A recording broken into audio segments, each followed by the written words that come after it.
This warning to the Israelis about improving humanitarian aid deliveries to Gaza. What can you tell us about this? A few things. So first, Secretary did write, along with Secretary of Defense Austin, to the Defense Minister of Israel, Yoav Gallant, and the Minister for Strategic Affairs, Ron Dermer, on Sunday to make clear our concerns about the levels of humanitarian assistance that have been making it into Gaza.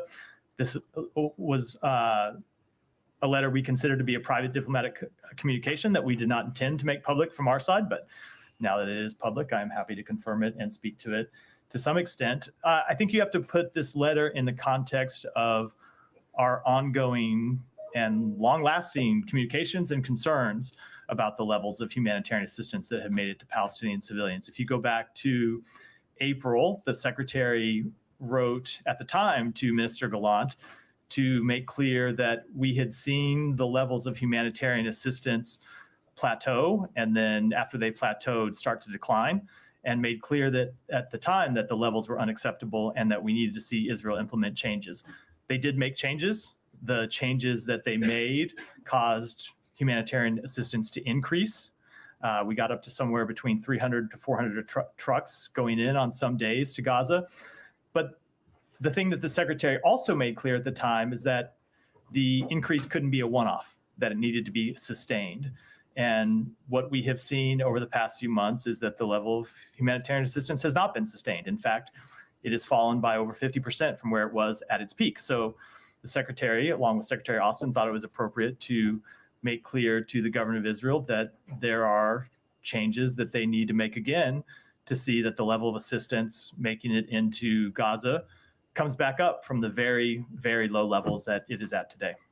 And the consequence, if they don't do that, is what? So I'm not going to speak to that today. Obviously, we made clear when we released our report that was mandated under National Security Memorandum 20 that there are provisions under U.S. law that require us to make certain certifications, and to make those certifications, we have to see that Israel is not arbitrarily denying humanitarian assistance making it into Gaza. When the Secretary made his conclusions under that report in April, he did so based on the changes that we had seen them put into place and the increased levels of humanitarian assistance. But of course, those levels of humanitarian assistance have to be sustained. Yeah, but what's the consequence? There are implications under U.S. law, under policy, that I'm not going to speak to here, largely because we hope that Israel makes the changes that the Secretary outlined in the letter. We have seen Israel make changes before, and when they make changes, humanitarian assistance can increase. And we have seen Israel just in the past few months work with humanitarian organizations to implement a polio vaccination campaign inside Gaza. So we know that it's possible to get humanitarian assistance into Gaza. We know it can be done. We know that the various logistical and bureaucratic obstacles can be surmounted. And so it is incumbent upon the government of Israel to surmount those challenges and get assistance in. I mean, you say that there are implications to it. Obviously, under U.S. law, that's assistance. Is there specific assistance that come under scrutiny over this? So I don't want to deal with any hypotheticals. You are right that it's just a plain reading of U.S. law. If you look at the provisions of U.S. law, that we are required to conduct assessments and find that recipients of U.S. military assistance do not arbitrarily deny or impede the provisioning of U.S. humanitarian assistance. That's just the law, and we, of course, will follow the law.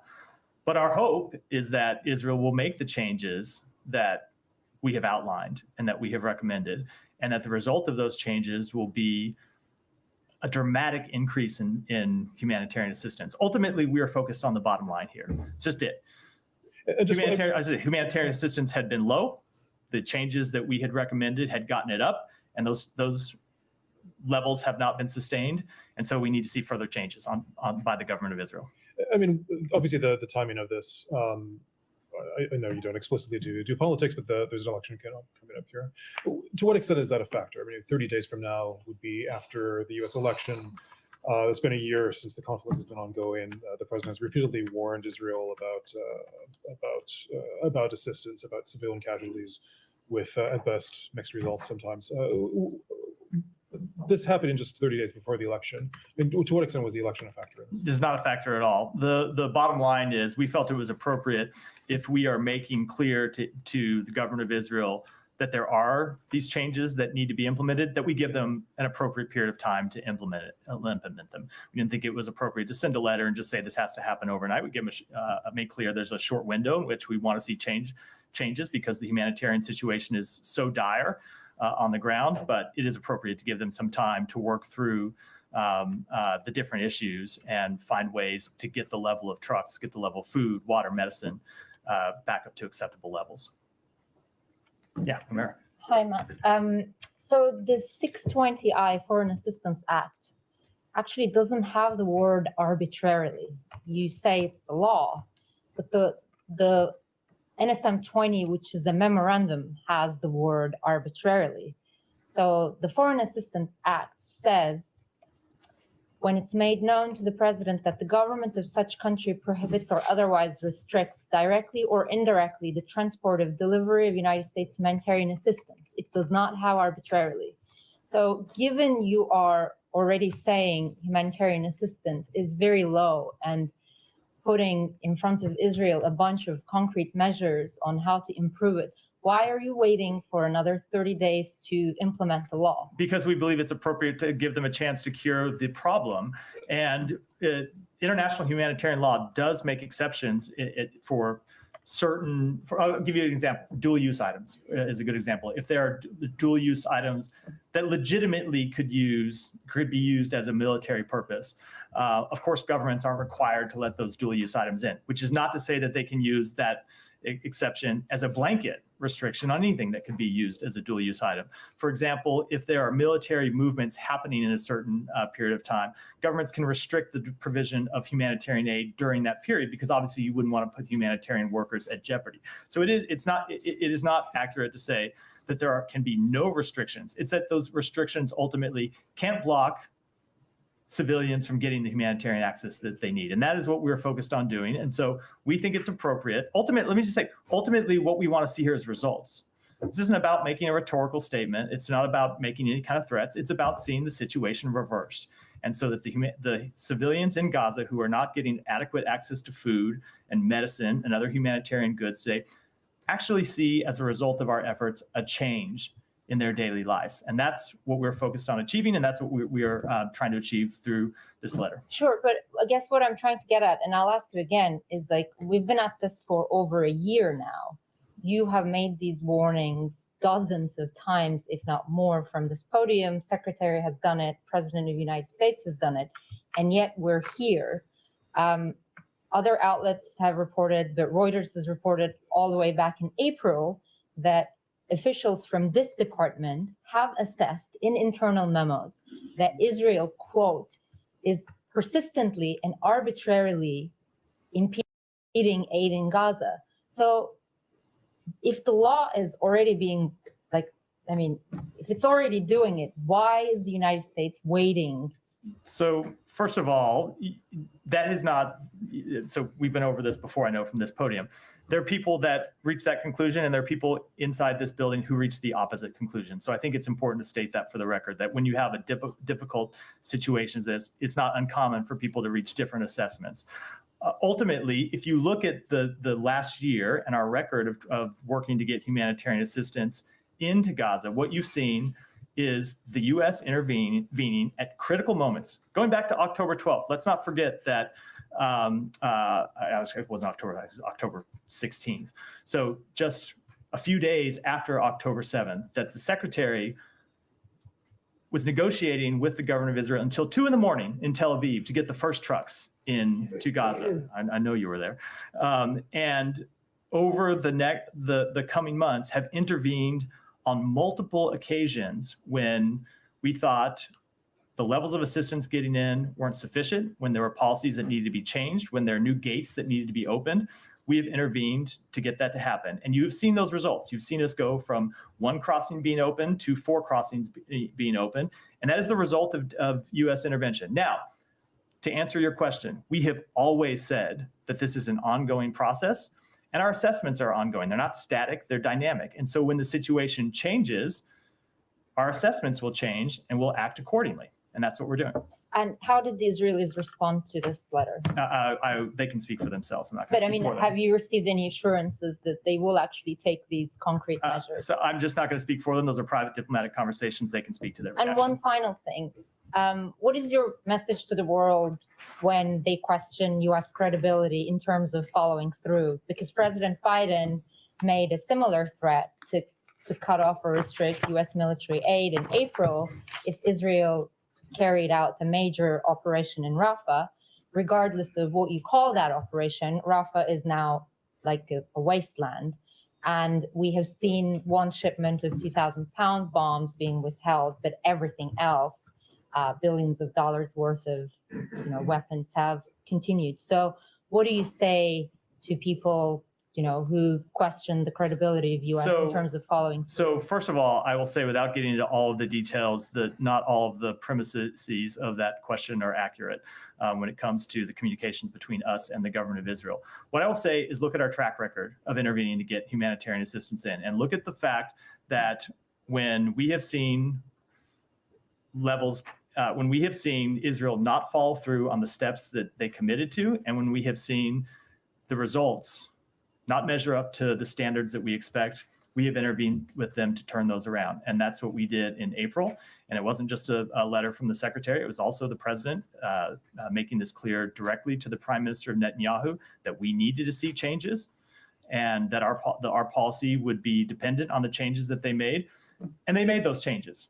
Now, what we also said is that the changes need to be sustained and the level of humanitarian assistance needed to be sustained. And over time, we've seen the level come down, which is why we are going back in and making clear now that it needs to be reversed. Oh, sorry, one really final thing. You already said one more. I have to Yes. go ahead. At the end of that letter, you also talk about establishing a new channel to raise civilian harm incidents, which sounds in a way incredible because it's been over a year. So can you elaborate a little bit on that effort? What kind of a channel you want to establish? And are you saying that Israelis basically ignored the U.S. in all of the previous communications when U.S.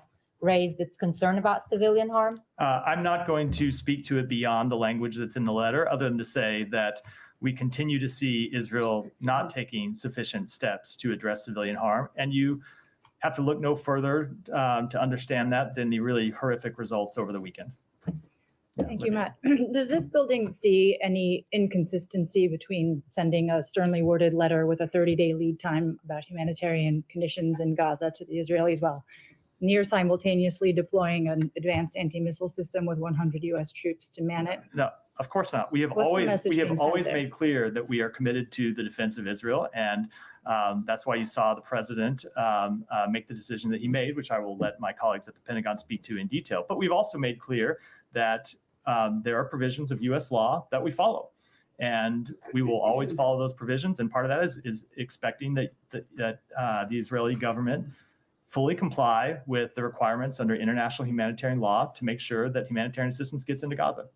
Sure. I mean, and this is retreading territory that Humaira and Matt just raised with you. But I mean, 6 months ago, there were suspicions that humanitarian law was not being followed by Israeli forces. So why 6 months on, if the situation is similarly deplorable, do you suspect that situation is meaningfully So changed? you're right; it is a bit of a retread, and I hope All right. I hope you'll accept Fine. my apology for giving the same answer to No, the same that's question. fine. We don't have to retread. I think it is important to be clear that it is because we saw the situation change. I think the premise of the question, the premise of Humaira's question, is that the situation has been static all along. It hasn't been static. When we intervened back in April to make clear that the level of humanitarian assistance getting in wasn't sufficient, we saw it increase. And we saw that increase sustained for a period of time, but then not long enough, and it came back down. And so we're going to respond to events as they happen. And when humanitarian assistance increases and is an acceptable level, you won't see us raising those concerns. But when we see the situation on the ground that we've seen over the past few months, when we see the level of humanitarian assistance in September, the lowest it has been in any month since the war began, it's appropriate for us to intervene in this way. And to briefly address the flip side, I mean, the Israeli argument is that allowing this aid in provides fuel for Hamas. They run a protection racket, they get money, they get funds, they, essentially they think that taking this step is effectively choking off Hamas. Does the U.S. dispute that that is a reason why the Israelis are limiting this aid? So there are, without a doubt, security concerns inside Gaza that make it difficult to deliver aid, that has led to the looting of humanitarian assistance in some cases. But the answer to that is not to stop the flow of food and water that civilians depend on, and that little babies and children need to survive. That cannot be the answer to that problem. The ultimate answer to that problem is to establish a governing authority in Gaza that can provide safety and security for the Palestinian people of Gaza, that can provide safety and security for the delivery of humanitarian assistance, that can provide a long-term political path forward, as we have been making clear for some time. The answer absolutely cannot in any way be penalizing the innocent civilians who depend on this food, water, medicine to live. Okay, I don't want to monopolize time. I have two more. One is, does the U.S. feel that it has clarity? You don't have to specify what it is on the timing and the targets that Israel intends to strike in its retaliatory strike on Iran. Does the U.S. feel that it has clarity on the timing and targets that the Israelis intend? We have had a number of conversations with them about that. Those conversations are ongoing, and I'm going to stick with the policy I set out last week, which is I'm not going to speak to those conversations publicly. Okay, and just one bigger picture question for clarity. Is it the U.S.'s stance right now that it is calling for a ceasefire in Gaza, but not calling for one in northern Israel and southern Lebanon? We continue, so a few things. No, we do continue to want a ceasefire in Gaza, but to be clear what that is, it's not a unilateral ceasefire. We have called for a ceasefire agreement that includes the release of hostages. I think you know that what the details of that. And when it comes to Lebanon, ultimately we want a diplomatic solution, and that policy hasn't changed. But there's no sort of active call for a ceasefire in the same way that there is in Gaza, accompanied by a hostage deal. Is that because the U.S. sees that there is a legitimate and achievable military objective on the part of Israel in northern Lebanon in a way that does not exist in Gaza? So we believe that Israel has a right to attack and degrade the Hezbollah battalions that continue to be just over the border from northern Israel. But ultimately, we want to see a diplomatic solution. I would say that the two situations are incredibly different when it comes to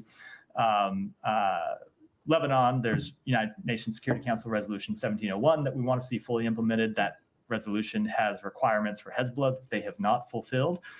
So it is appropriate for Israel to conduct military operations to degrade Hezbollah's capabilities. So maybe they will pull back beyond the Litani River and finally agree to the provisions of 1701 that they have blown through for 18 years now. And that doesn't change what we want to see in Gaza, which is ultimately a ceasefire agreement. But it's a ceasefire agreement that has burdens on Hamas as well, not just on Israel. Can I just follow up on something that you said to my colleagues? Look at our track record when it comes to intervention, intervening when humanitarian aid going into Gaza is too low. But my question is around the timing of this letter. I mean, the World Food Program says that there are no trucks that got into Gaza in the month of October, but September and August weren't great. There were 700 trucks, according to the World Food Program, in August, only 400 aid trucks in September. So why wait till it gets to zero to actually do something? You should not assume that this letter is our first and only conversation with the government of Israel about this problem. We have been having a number of ongoing conversations with them about the very serious decrease in the level of humanitarian assistance. Ultimately, we did not see our concerns sufficiently addressed, which is why the two secretaries sent the letter they did today. Okay. And with regard to on Sunday, I was about to correct myself. They sent the letter that is made public today that they sent on Sunday. Okay, and then with regard to action that Israel has to take in order to clear this hurdle between you guys and make sure that they aren't actually not abiding by humanitarian law here, do they have to take every single action that was laid out in the letter? I'm in not the going to next get 30 into that days? level of detail beyond what's in the letter. I think the letter speaks to it pretty clearly. It outlines the steps that we want to see them take. Ultimately, what's important to us is that the people in Gaza get the food, water, medicine, other humanitarian assistance that that they need to survive. Right, but you're not going to measure, you're not going to lay out what that, mark of success would look like? I think the letter lays it out pretty clearly, and I'm not Well, the going to letter go beyond says that. to reverse its downward humanitarian trajectory and consistent with its assurances to us, Israel must, starting now, within 30 days, act on the following concrete measures. It says act on the following concrete measures. So should we assume that's all of the following concrete measures? I'm just not going to speak to it beyond what's laid out in the letter. So, Said, go ahead. Thank you, Matt. Just a clarification, so I can understand. Why the letter? Just to make it more formal? I mean, as opposed to a phone call showing that this is a very urgent situation? I think I just answered that okay, well, in response to Kai's question. We have not seen sufficient results over the past few weeks.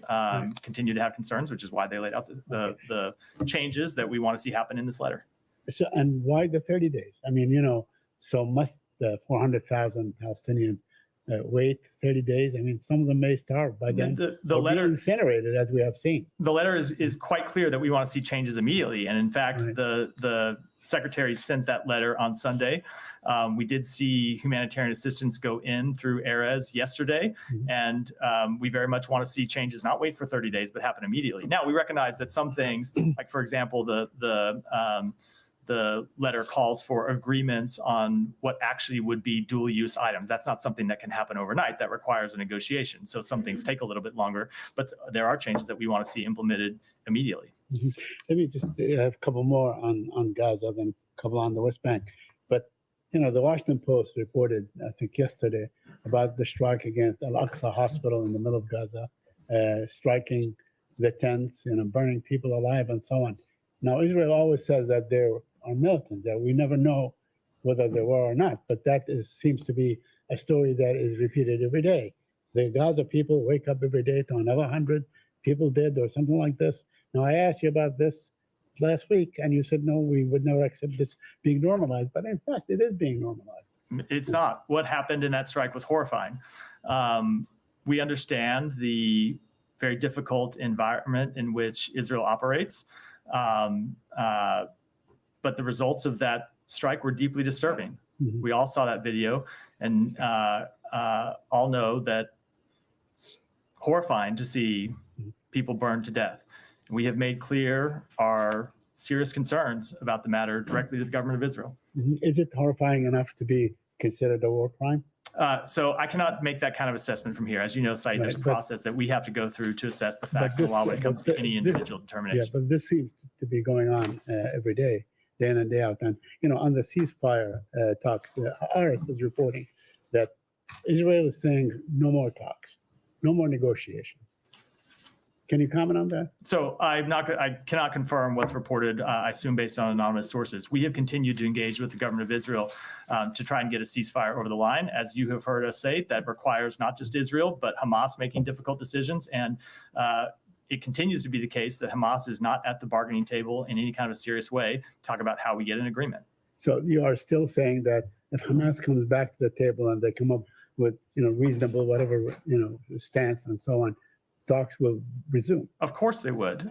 We are committed to a ceasefire agreement under the terms that the president laid out on May 31st and that was endorsed by the United Nations Security Council. Absolutely. Now, Israel is going to seize the UN agency headquarters in Jerusalem. Do you have any comment on that and turn it into some sort of a settlement? Yeah, so we have made clear that we have have made clear for some time that we believe the government of Israel's settlement program to be inconsistent with international law and continue to make that clear to the government of Israel.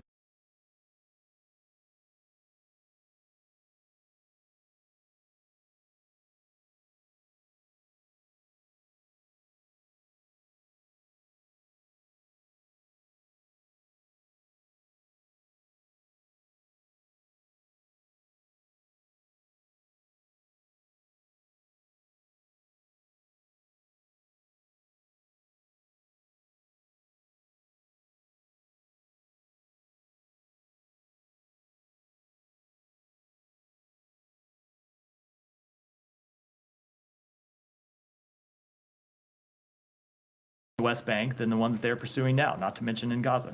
Thank you. Thanks, Matt.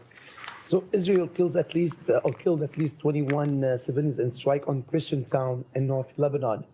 And then they were like displaced family rented this house so they can escape the horrific time where they lived in the south. Is it how Israel defending herself by carrying an attack in north of Lebanon in a Christian town that there's no existence of Hezbollah militias? So I can't speak to the circumstances around that particular strike, but obviously the loss of civilian life is extremely troubling, and we've made that clear to the government of Israel.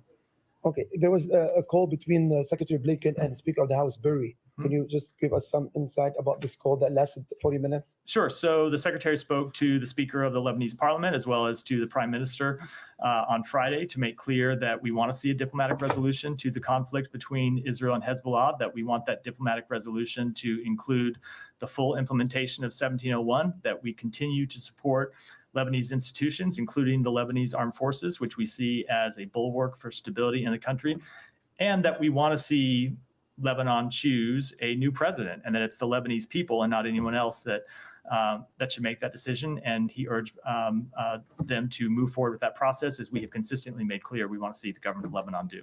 Okay, my last question. So there was like a warning from the U.S. Embassy to the American live in Lebanon to leave soon as possible, and it might not be if commercial flights leaving the airport. Is that a message that maybe Israel could attack the airport? No, it had nothing to do with that, and it's not. It wasn't a question. It wasn't a question. The Lebanese people it wasn't a question about commercial flights. It was a question about the flights that we have been providing. So we have been providing these flights that the U.S. government organized for nearly 2 weeks now, and we have seen over the past 2 weeks a decrease in the number of American citizens and legal permanent residents and eligible family members who have taken those flights. We've now provided 22 of those flights, had somewhere around 1,250 people depart on them. And if you remember last week, I think the last time I came here with an update Wednesday or so, 1,100 people have departed. So in the flights that we've had since then, only 150 people Friday through the weekend got on these flights. So we've always said that we would conduct those flights as long as demand was there for it. And what we were making clear to American citizens that if you want to get on one of these flights, they may not exist forever if the demand isn't there. So please take one of these flights while they now exist. At the same time, I should note that we have continued to see capacity on Middle East Airways flying out of the country. Did you ever get an answer to the question of how much you guys are paying? I did not. Yeah, I did not. I don't know. No, Not particular for the cost of the flights. I don't know. Yeah. Can you re-up that? I will re-up it. Obviously, it varies based on the destination, but yeah, I can. Well, right, but how many flights did you say there were total? 22. Yeah. 22. And look, so we do provide these flights at significant cost to the U.S. government. If the flights are full, obviously the people on board the flights carry the vast majority, if not all, the cost. But you are right that when we have flights that are going out that are only filled by a handful of people, it is significant cost for the U.S. taxpayers, which is why we wouldn't continue to hold them. But that decision has not been made. It's not been made, but it's just, we sent that warning today to make clear that we cannot run the flights in perpetuity if no one is flying on them, and this is an important and, there continues to be sufficient capacity on commercial airlines, which there is today. Tom. Just to go back, you mentioned the video you were asked about, people burning in their tents, and you said that we had all seen that. Did the secretary see that video? Yes, he did. And what was his reaction? His reaction was that it was horrifying. On what's happening in the north of Gaza, I mean, the letter talks about this a lot. What is your assessment of both, the tactics the Israelis are using and the impact on civilians? So I don't. What do you mean in assessment on the tactics there? What do you mean by that? Well, I mean, there's been quite a bit of reporting that the suspicion among Palestinians, for example, is that this is part of the so-called general's plan, that this is, some retired Israeli generals who had proposed the idea of effectively a siege where you force out civilians, and those who are left are effectively treated as militants. And the term they used was surrender or starve. Is that happening in your view? So I can't speak to what the intention of the government of Israel is in conducting these operations. They will have to do that. I can make clear that the policy of the United States is that there should be no forced relocation of people from Gaza, from northern Gaza, and that there should be no permanent occupation of territory in Gaza. And when it comes to the situation in North Gaza, the effect of not just the military operations of the past few weeks, but the closing of the gates in the north and the restriction on movement of aid from the south to the north, the effect has been extremely dire for people who live in northern Gaza. When you look at the situation, it's gotten extremely difficult all across Gaza, but that impact has been heightened in northern Gaza. We saw yesterday, for the first time in several weeks, Erez Gate open to get aid directly into the north. We want to see the route from Jordan that was up and running for some number of months, that was getting aid coming in directly from Jordan, delivered directly to the north. We want to see that reopened and sustained, and hope that will be that will happen in the coming days. That's one of the policy recommendations you saw that the secretary lay out in the letter. And just to challenge a bit on the point that you said, you were asked repeatedly about the timing of the letter, and you said, well, because the situation's changed. But in a lot of ways, it hasn't. I mean, the letter talks about 1.7 million Palestinians in al-Mawasi who you say are at risk of lethal contagion.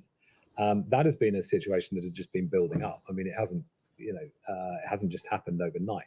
And so there will be those who say you've had a year to write this letter, to issue such a stark warning to the Israelis. Why is it taking so long? So it hasn't taken. So that I completely reject the premise of the question, as I think you said. Well, you didn't say, but when you said you're going to push on me, I totally reject the premise of the question. We have intervened on numerous occasions. It's the point I made to Humera's question. In the days right after October 7th, the secretary was in Israel having very difficult conversations with the prime minister about the need to let the first trucks come in across the border. And he was successful and got Rafah opened up for trucks to come across the border. We then had very difficult conversations with Israel about the need to open Kerem Shalom.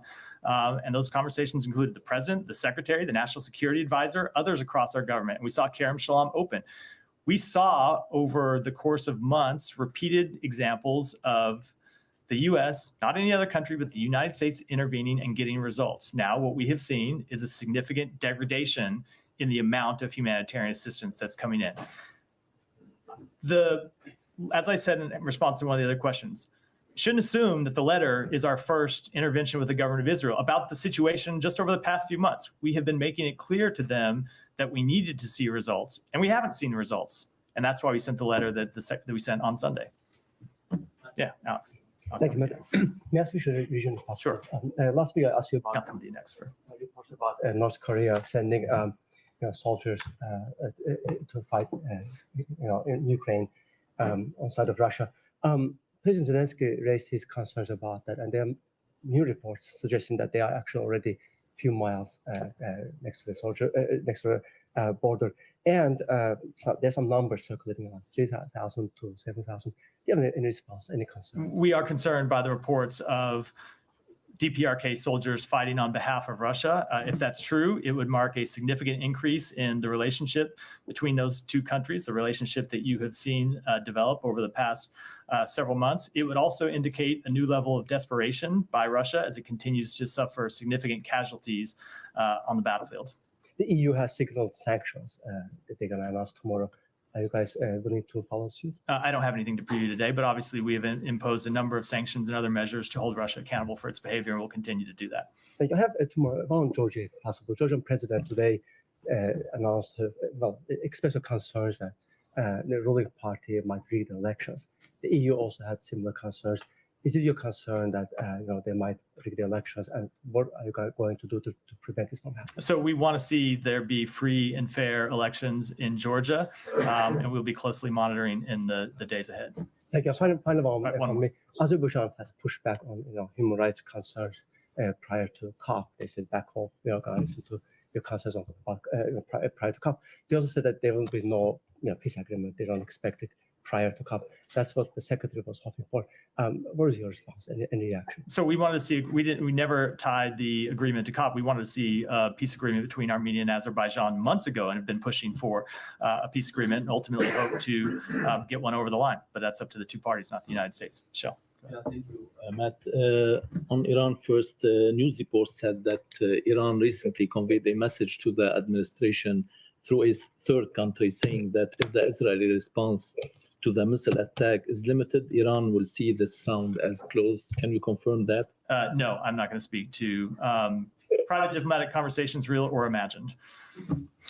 Did you get any guarantees from Israel that they will target only military, not nuclear or oil targets in Iran? So I'm going to follow the practice I laid out last week and I mentioned earlier in the briefing, which is we're having those conversations with the government of Israel, but I'm not going to speak to them publicly. On Lebanon, do you expect Iran's influence in Lebanon to be diminished by weakening Hezbollah, and how do you view the IRGC taking direct control of Hezbollah after the death of Nasrallah? So I don't want to make any forecasts from here, but I would note that the influence that Iran has had inside Lebanon for the past years through its support for an armed proxy group has had horrible ramifications for the Lebanese people.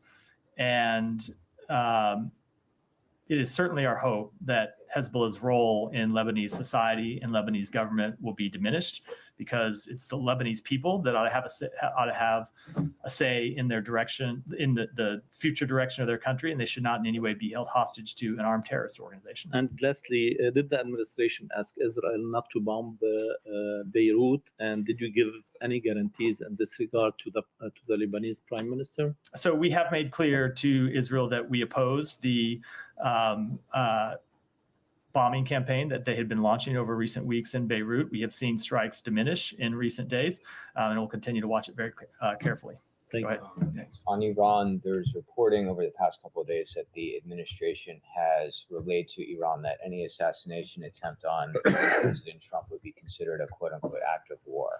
The NSC put a statement out. I wanted to see if you had anything on that. And then separately, on the Afghan national accused of plotting a terror attack, last week you said it wasn't clear if he came here on an SIV, even though the DOJ indicated that he had. I wanted to see if you have any more fidelity on that. Sure, on that. So it is my understanding that he did not enter the United States on an SIV, and I'll refer to the Department of Homeland Security to speak to further questions about his status. When it comes to the threats against President Trump, as we've said many times, we have been closely tracking the threats against former President Trump and former administration officials for years, dating back to the last administration. We consider this a national security matter of the highest priority. We strongly condemn the brazen threats, and we have made clear that should Iran attack any of our citizens, including those who continue to serve the United States or those who formerly served, that Iran will face severe consequences. Just one follow-up on the Afghan national. The vetting, no matter how he came over, is that done by DHS? I would defer. I believe that they conduct the vetting, but I would really defer you to DHS to speak to it. There are different procedures for different programs. So with respect to this particular one, I would defer to them. They're the lead agency. Sean, go ahead.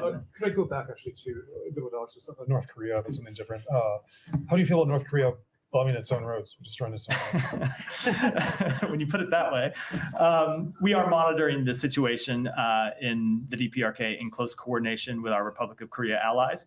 We continue to urge the DPRK to reduce tensions and cease any actions that would increase the risk of conflict. And we encourage the DPRK to return to dialogue and diplomacy. So is this a step that raises tensions? Bombing their It certainly doesn't do anything to alleviate them. Can I switch to a different topic? The It's up to Sean if he wants to yield the floor. If not, let me go. I'll come to you next, Danny. India. I know you put out the statement yesterday about the Indian Inquiry Commission having a representative coming here. It was exactly at the same time, basically, that you put this out, that the allegations came in Canada. Do you have any do you have any general thoughts on India, Canada, round two, about what's taking place? First of all, I'd say that the timing of those was completely coincidental. When it comes to the Canadian matter, we have made clear that the allegations are extremely serious, and they need to be taken seriously. And we wanted to see the government of India cooperate with Canada in its investigation. Obviously, they have not chosen that path. You say the allegations extremely serious. You mean the long-standing ones? Canada, yeah. The long-standing ones. Yes, I mean. yes, correct. So in terms of how India reacted overnight, or how they reacted yesterday to this, how do you feel about that, the withdrawal of, I mean, obviously Canada was kicked out, but how do you feel about how India is responding? I don't have any comment on that, but as we've said before, they're serious allegations, and we have wanted to see India take them seriously and cooperate with Canada's investigation. They have chosen an alternate path. An alternate path. How does that color perceptions of dealing with India? I don't have any further assessment on it. What can you say about the meeting? So I don't have a readout on the meeting yet. The meeting was here as a follow-up on conversations we have been having with the government of India at the senior-most levels over the past several months. They have told us that they are taking the allegations seriously, that the activities contained in the DOJ indictment do not represent government policy. So the meeting that happened this week, or that is happening today by India's inquiry, was to discuss their active investigation into the matter, for us to update them on our active investigation into the matter, and to continue to share sides about steps that could happen in the days and weeks. All right, and I know you said this, but it's very hard to believe that the timing of your statement was purely coincidental on a day when there's massive so I will just events going on. I fully between understand. Indians and I the will just tell Canadians. you that we were planning this the meeting was planned, and so the statement announcing the meeting was planned early last week, maybe end of the week before, well before we were aware of the actions that Canada was going to take over the past few days. So it is completely coincidental. I promised Janie I would go next, and then I'll come to you. Thank you, Matt. Two questions on North I can see Korea. her getting angry as I skipped over her, so I'm That's gonna go next. Yeah, that's fine. Two questions on North Korea. As you know, North Korea is making an unreasonable claim that South Korea was responsible for the drones infiltration into Pyongyang. And North Korea's Kim Yo-jong claims that South Korea is the main culprit and that the US should take responsibility. Meanwhile, Russia defended North Korea, saying it violated North Korea's sovereignty and warned against using offensive force. What is the United States position, and how can you explain North Korea's escalation of tensions on the Korean Peninsula? So I would refer to the Republic of Korea to speak to the first part of the question. And when it comes to the actions by the DPRK, we have seen them continue to take steps that raise tensions, and we will continue to encourage them to take the opposite path, to reduce tensions and stop any actions that could increase the risk of conflict. Second question, North Korea eventually blew up the inter-Korean road while insisting on the theory of two countries, South and North. How would you comment on this? I don't have any further comment beyond what I said in response to Sean's question on the same topic a minute ago. Yeah, go ahead. On India, what makes you believe when you arrived at a conclusion that India is not cooperating with the Canadians on the investigation? So I don't have any further comment on that beyond what the two countries have said publicly. We have urged them to cooperate, and will continue to urge them to They have not received any evidence from the Canadians. And I will defer to those two countries to speak to the relevant status of the matter. Prime Minister Trudeau yesterday said that he has shared with the Americans, U.S. government, their evidence of their Indians' involvement. Have you seen those? What's your thought? I'm not going to speak publicly to private conversations. One more question. The last 24 hours, several Air India flights have received threats, bomb threats, and several of them have been grounded. One of the flights from Mumbai to Chicago had an emergency landing somewhere in Canada. So fighter jets were scrambled in Singapore for the flights. This comes after months of threats coming from several citizens in the U.S. that blew up the Air India plane coming from the U.S. and Canadian soil. How do you see that? Obviously, would you be taking action against those individuals who have been threatening for blowing up Air India planes? So obviously, any kind of threats against commercial aviation are inappropriate and matters that are dealt with extremely seriously by our own law enforcement agencies, and I would refer to those law enforcement Will you agencies. take to speak steps to that such threat doesn't come from the US? Again, I will, I think it's a matter for law enforcement agencies, predominantly the Department of Justice, to speak to as a first instance. How these investigations are going to impact India-US relationship? Which investigations? The one that has come today. The U.S., I didn't know if you were referring to these other questions or to the first one. So look, Yeah. India continues to be an incredibly strong partner of the United States. We work with them on a number of matters, including our shared vision for a free, open, prosperous Indo-Pacific. And when we have concerns, we have the relationship where we can take those concerns to them and have very frank, candid conversations about those concerns. And that's what we've been doing. And one final question, is India cooperating with the US in parts of the investigation? So I'm not going to speak to the matter publicly. That's a question that, again, when it comes to the investigation itself, ought to be handled by law enforcement, so I'd refer you to the Department of Justice. Thank you. Just to follow up, I'm just curious about one thing you said earlier. We've made clear to Israel that we oppose the bombing campaign over Beirut. Last week, you actually wouldn't characterize the U.S. position on those bombings. So can you explain to us what's changed over the course of the last week? So there are specific strikes that it would be appropriate for Israel to carry out. But when it comes to the scope and nature of the bombing campaign that we saw in Beirut over the past few weeks, it's something that we made clear to the government of Israel we had concerns with and we were opposed to. So if they return to that bombing campaign with an appropriate scope, which I assume you're not going to define, I'm not going to speak to a hypothetical here. then that would be fine. We've had concerns about the nature of that campaign, and we've expressed those privately to the government of Israel. And you said that they have been halted for now, which So you're we've welcoming. seen them come down over the past few days, which is not a prediction about what will happen in the future, but we have seen them come down. Will there be implications for Israel if they don't continue to stay at the levels they're at? I just don't want to speak to hypotheticals. Just on that, Matt, so are you telling them not to bomb Beirut at all? We have made clear that we are opposed to the campaign, the way we've seen it conducted over the past few weeks. Now, they do have a right to go after legitimate terrorist targets.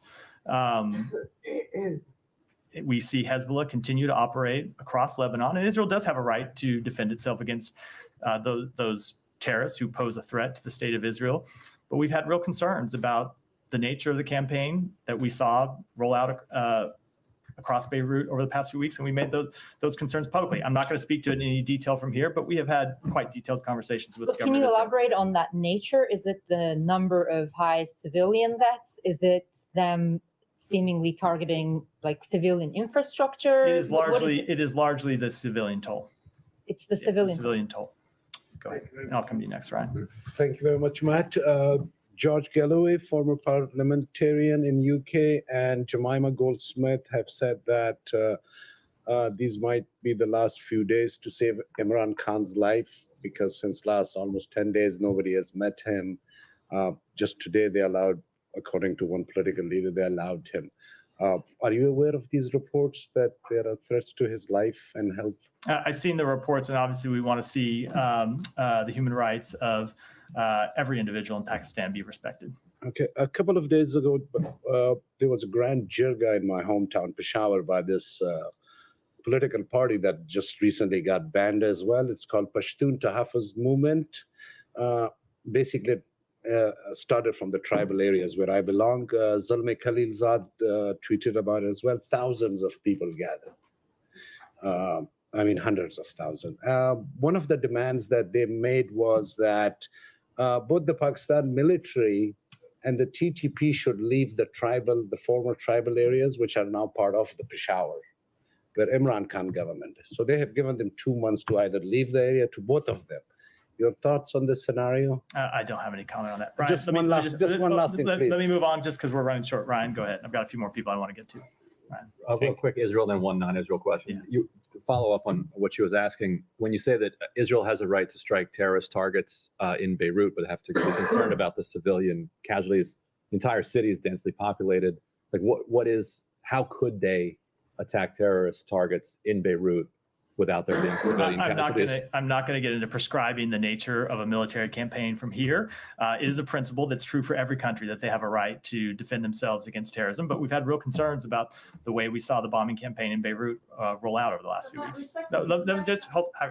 Ryan said he had another question. So before you interrupt, Well, I mean, maybe to her point, it goes to 20 years ago when Ariel Sharon attacked the Hamas commander in Gaza. The Bush administration, I'm sure you've seen this quote going around. The Bush administration, this is outrageous. 8 civilians were killed. This is an unacceptable civilian toll. When dozens or hundreds of civilians are killed in attacks on Hezbollah leadership, there isn't even a statement accompanying it saying we regret the civilian toll. Like what changed?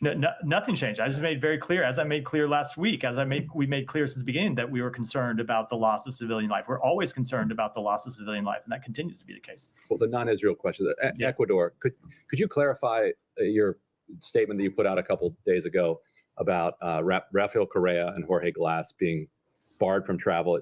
I think the statement said that it was for accepting bribes, including through political contributions in exchange for granting favorable government contracts.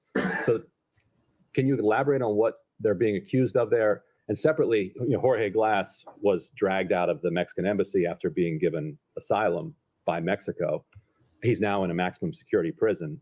So barring him from traveling to the United States doesn't have much, functional or practical consequence other than to satisfy Ecuador's side of the argument that it was actually okay for them to drag him out of the Mexican embassy. As you know, the Mexicans are still furious about that. They're trying to get Ecuador kicked out of the UN for it. Let me take that back and get your response. I admit I'm not fully aware of the underlying details. Hiba, go ahead. Yes, first, do you still see that the Israelis are conducting a limited operation in Lebanon? So with respect to their ground operations in the north, they continue to operate limited incursions, and we continue to watch it very closely. Okay, I want to follow up on the question about the airport, because the message that the U.S. Embassy in Beirut put out yesterday created panic in Lebanon because people are afraid and they are trying to leave. You said that you made it clear to the Israeli that you oppose bombing Beirut, but what about the airport? Did you make it clear that? Oh yeah, and I've spoken to that before. I spoke to that previously. We have made clear to the government of Israel that the airport needs to stay open, that we wanted the airport to stay open, that we want the roads to the airport to stay open. The message, I hope people didn't misinterpret it, so let me make clear if they did. The message that we sent out was for American citizens and lawful permanent residents and their eligible family members, making clear that we may not be able to continue these flights that we have organized in perpetuity. It wasn't about the status of the airport. It was because we have not seen sufficient demand for those flights. We've had flights going out with 12 people on them, and so we want to see people know that these options exist and that they should take them. Moving to the politics, the speaker had a call with Macron, and he made the Lebanese speaker, Nabi Berri, and I assumed you didn't mean Mike Johnson. So no, but obviously, when we saw the readout or the leaks in the media, you are not aligned with the French when it comes to the outcome in Lebanon. They are calling for an immediate ceasefire, as per the Lebanese politicians. So are you aligned with them? So we have not called for an immediate ceasefire, but we are aligned in that we want to see ultimately a diplomatic resolution. Is the secretary going to participate in the conference? I don't have any travel announcements to make today. Go ahead. And we'll just talk about the Indian delegation, meetings with the Indian delegation. What kind of message conveyed to them by the State Department regarding the involvement of Indian agents in international crimes? The same message that we have made clear for some time, which is that it's a matter we take incredibly seriously, and we want to see it fully investigated. So Pakistan is hosting Shanghai Cooperation Organization meeting in Islamabad. More than 10 countries are attending, and after 15 years, Indian Foreign Minister is there, and there's an opportunity for the Pakistan-India peace talks. What are your thoughts on that? So the United States respects each country's sovereign right to associate in groupings of its own choosing.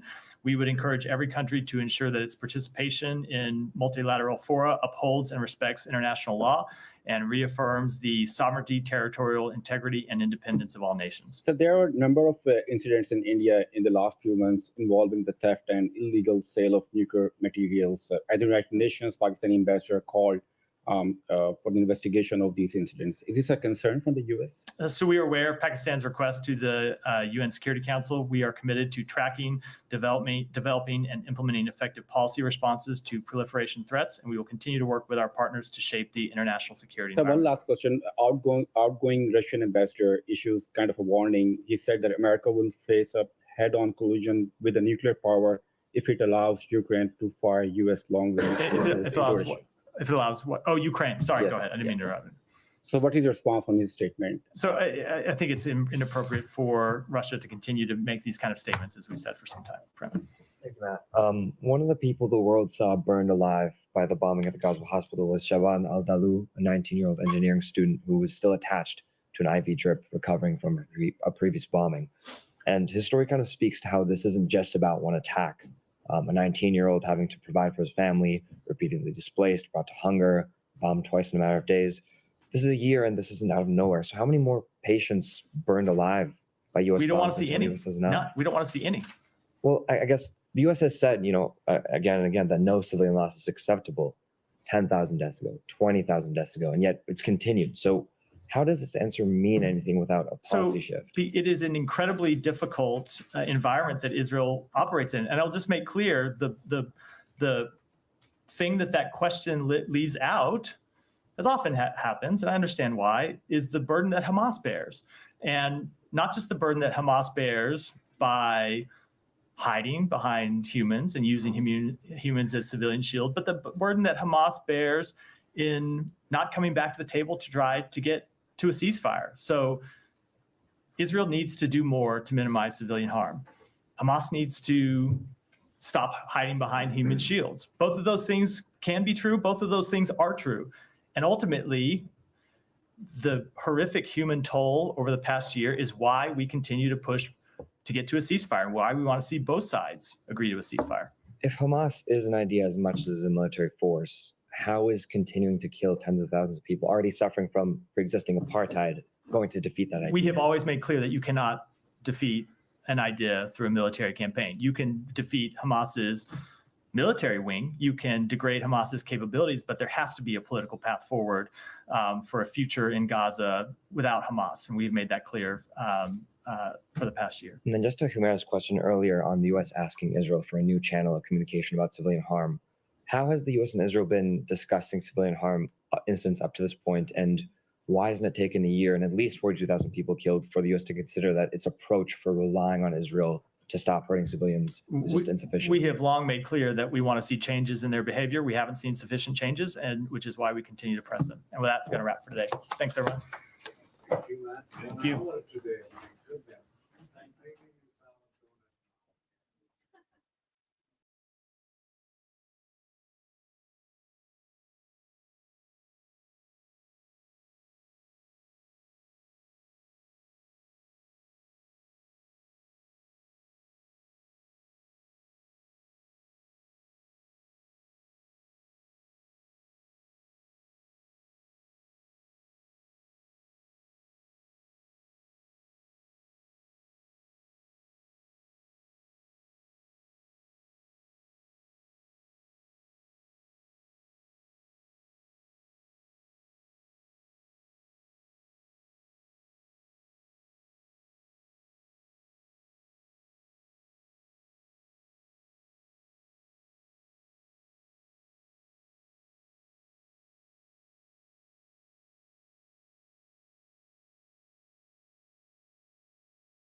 because of what we are doing to defend Israel, it made sense to announce this.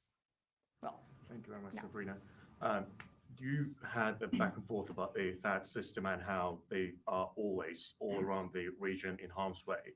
But this time, Well, we have troops all over the world, serving all over the world in harm's way. Yeah. anytime anything could happen, that's obviously granted. But Iran has already committed to attacking Israel again if they were to be attacked. So making US personnel basically a military shield for Israel against Iran, they could very well be hit by Iran. So have you taken that into consideration? Because that could suck the United States and Iran right into the middle of a war.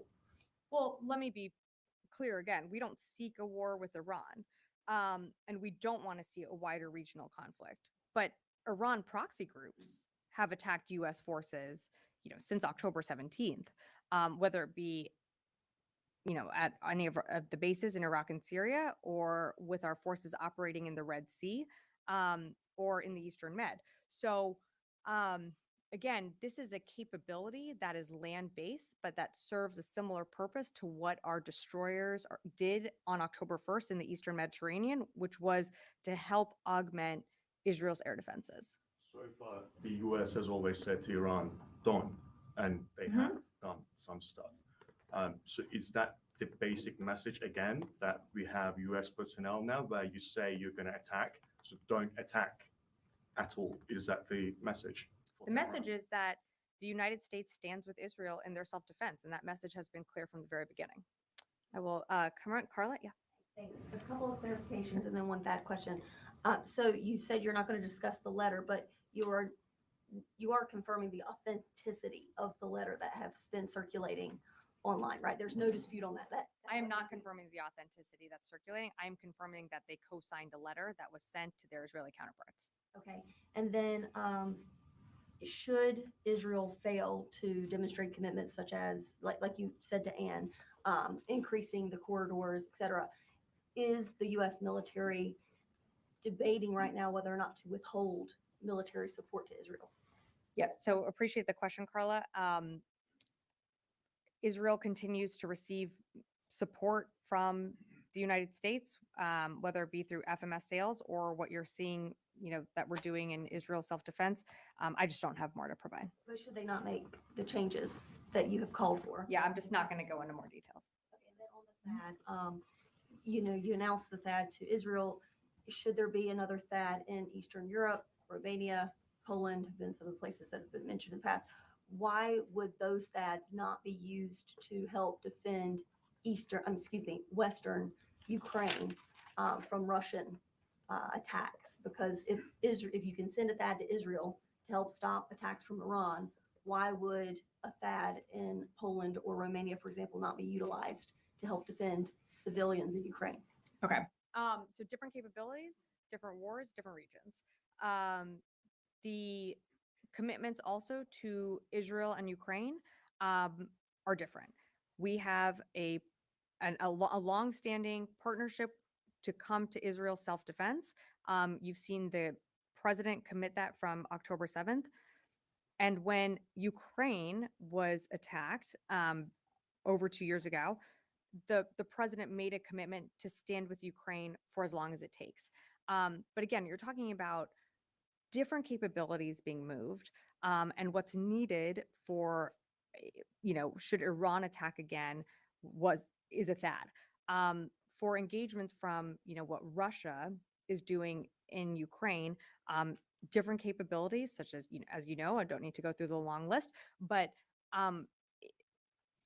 not to use this expression, but it is a little bit of apples and oranges here. So, I don't want to go down the whole list of everything that, we're providing Ukraine to everything that we're providing Israel. But what I can tell you is this administration, this department continues to support both in the different needs that they need. Just a quick follow-up on that. With Sure. all due respect, I need a little bit of clarification on the different capabilities, because Russia has fired ballistic missiles. I believe they used them in Yavoriv in Western Ukraine towards the start of the war when they were attacking a base that had been used by international forces. So why couldn't a THAAD, if it's already defending NATO territory, also defend Western Ukrainians against ballistic missiles should Russia decide to fire more. Yeah, Carl, I think I answered that question. Constantine. Thanks, Sabrina. Just continuing the THAAD conversation, can you say where this unit is coming from? Are you guys deploying it from the U.S.? Or It's coming from the United States. It's coming from the United States. Okay. Are you able to say any more specifics than that? Not more specifics than that. Fair enough. And then more broadly, I guess, following up on sort of the conversation that we've been having and some of the questions my colleagues have asked, when we look back to, for example, J-lots, this building had a very strong reticence and went out of its way to point out no boots on the ground, to the point that maritime experts said it hampered the operation. It really limited, and you guys had to pull it out because personnel couldn't step foot onto Gaza. But it seems now we're incredibly willing to put troops in harm's way. Square the circle. I mean, what's changed? Israel is different than Gaza. And before October 7th, we had military personnel within Israel. And we have continued, that's been a relationship and partnership that goes, far back.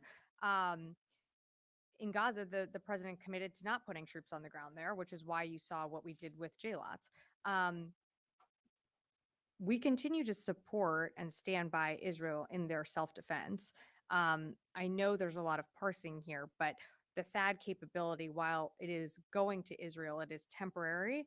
It is, temporary provision of air capabilities that they need should they face another attack like they did on October 1st.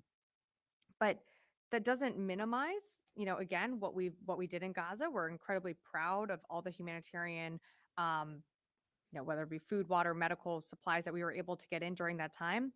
But more needs to be done, and it needs to be done quickly. And that is something that the secretary continues to impress upon in all of his calls. Yeah, in the back. Hello, I'm Lorena Lanzafia Sahi Shimbun. Shifting over to the Indo-Pacific, on Monday, China conducted drills surrounding Taiwan, which alerted and alarmed the Taiwanese government. The Pentagon released a statement condemning these acts. That being said, my question is there any plans to change U.S. force posture in the region or to conduct additional operations in reaction to China's drills? Thanks for the question. So no force posture changes to make today. It's something, in reference to what you mentioned, it's something that we monitored. And, as the White House noted last week, it is longstanding tradition for Taiwan's president to deliver remarks on October 10th. Again, we remain focused on the Indo-Pacific, but I just don't have any force posture changes to announce today. I will take a few more. I know there are some follow-ups, so one here, and then I'll come back here. Yeah. Thank you, Sabrina. There's been some new reporting around the 2023 drone incursion over Langley Air Force Base. Does the DoD have an idea of what objects it might have been? Thanks so much for the question. So specifically, Langley Air Force Base did experience incursions of unauthorized unmanned aerial systems last year in December 2023. The number of those UAS incursions did fluctuate on any given day, but they didn't appear to exhibit any hostile intent. It's something that we, have kept our eye on, but I'm just don't have more to provide on that. Jen. Sure. I wanted to follow up. Yeah, of course. So why couldn't the Air Force shoot down these drones if they were coming towards the base, over the base, if they were surveilling, which it proved that when one went down on January 5th, it was found to have video surveilling a sensitive base. Why couldn't they shoot them down? The Air Force can shoot down Cessnas if they get close to sensitive facilities in Washington, New York. So the commander, or any commander of any base, has the authority necessary to protect forces, to protect facilities, infrastructure, and capability there. So I'm not aware that they did not have any authority to shoot it down or to shoot anything down. I do know that with all of these incursions, given that it's, on U.S. soil, there is another level of coordination within the interagency that needs to take place. But the commander absolutely had his or her authorities to engage any systems that are a threat to the base. And wouldn't surveillance or intelligence gathering be a threat to the base? Yeah, again, Jen, this is something that, I know the department continues to analyze. I don't have any information, or I can't confirm what you're saying. All I can tell you is that, the Air Force Base did experience a number of incursions, and that, we have been looking into it. And if I have more to share, I certainly will. Do you know where the drones were shot from? I don't. Tara, and then Tara, one in the back, and then Charlie. Back to the letter, understanding it's a private letter that was not intended to be released publicly. Did the secretary coordinate this letter with the White House or notify the president or NSC that they were sending this to their Israeli counterparts? Yeah, so without going into the interagency court on private correspondence, I think it's fair to say that there was an effort by the interagency here. You can see that with one of the co-signers being Secretary Blinken, but I'm just going to leave it at that. But did the president, was the I'm not president gonna get notified, and was he supportive of this letter going out? You'd have to ask the White House. I'm not going to get into more details on that. Yeah, in the back, and then I'll go to Charlie. Thanks, Sabrina. Heads of German intelligence have reported an increase in Russian-backed sabotage and disinformation. There was one particular incident that was reported last week involving a package catching fire before being loaded on a cargo plane.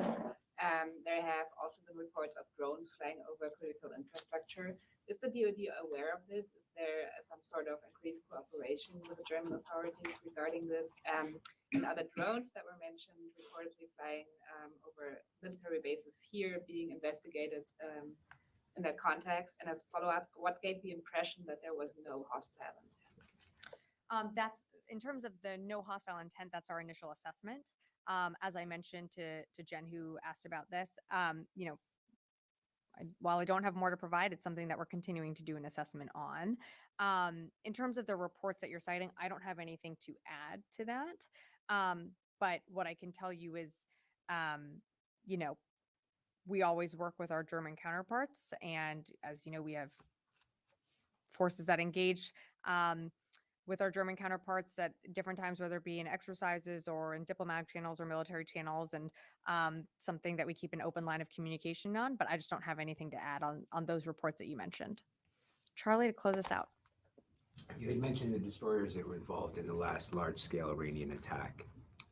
Do we ever get hard numbers for how many successful intercepts they got? They shot down multiple ballistic missiles, but I don't have the hard numbers. I will be honest with you that if there is another attack, I just don't think we're going to broadcast how many we were able to shoot down successfully, but I can tell you it was multiple.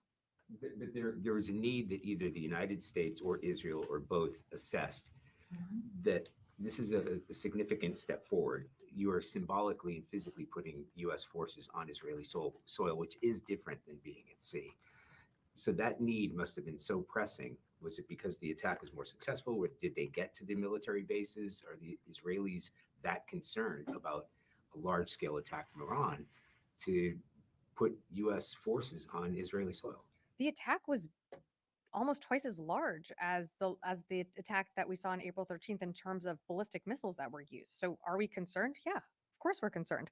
Scale or higher? We don't know what a response could look like, but we're not going to also wait and find out. We're going to do things that we need to protect, whether it be U.S. forces or what you've seen us do before. We've, taken force protection measures at our bases, move DDGs closer to the in the Eastern Med to help defend Israel. I completely acknowledge that this is different and that you're putting a capability with people on land, but it is also a capability that is similar to what is on those DDGs, and it helps augment Israel's air defenses. So we don't know what a potential possible response could look like from Iran, but what this does is it helps bolster the air defenses should there be a response. It's one additional system to help engage. Okay. All right. Thanks, everyone.